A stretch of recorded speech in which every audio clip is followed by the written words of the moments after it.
Leading designers around the country are gathering in Sydney for Fashion Week. ABC reporter Kumi Taguchi has frocked up and gone along. Kumi, good morning. Well, it's not very frocked up, and I don't think I'm going to compete with the fashion designers here, Michael. But look, this is one of many events taking place this week. It's been a fantastic day so far. Yesterday, a lot of the designers had their catwalk events. One of those designers is Aurelio Costarella. He joins me now. He's well known both overseas and domestically for his designs. Aurelio, thank you for joining us. Tell us, how does this event fit in with the fashion calendar internationally? Well, all of the international shows have just been, they finished in March, so this is a little bit away from, obviously, the international circuit. But it's also, we're presenting spring-summer collections, and the collections that have just been seen internationally have been the winter collection. So it's, in terms of fitting in with the international timeline, it's just a little bit out. But it's kind of a standalone event, which is actually really nice as well. A couple of designers have pulled out of this event to make sure that they're ready for future shows and fashion for the European season. Is that something that's going to affect events like this in future, or is it a one-off? Well, look, it has done.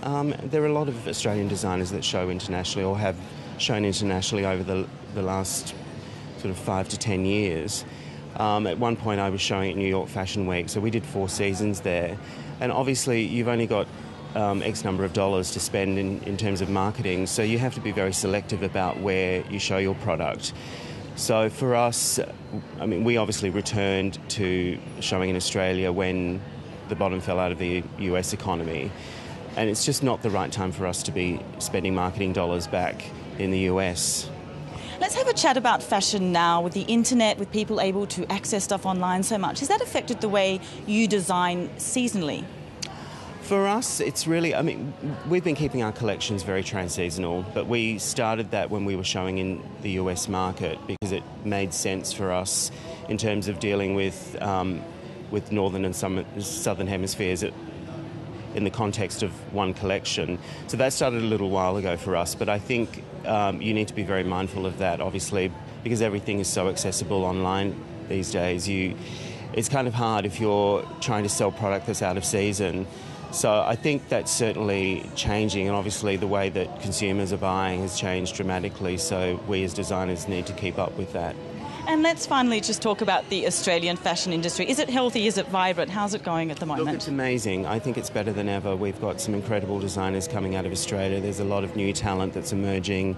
So I think, you know, when I think back to when this event first started, I think it's changed enormously. So we should be very proud. Thank you very much. Pleasure. Well, that's it from me here in Sydney. That was Aurelio Costarella. He's showing here at Fashion Week Australia, and the festivities pretty much go on till the end of the week. Kumi, thank you, and you look fantastic as well.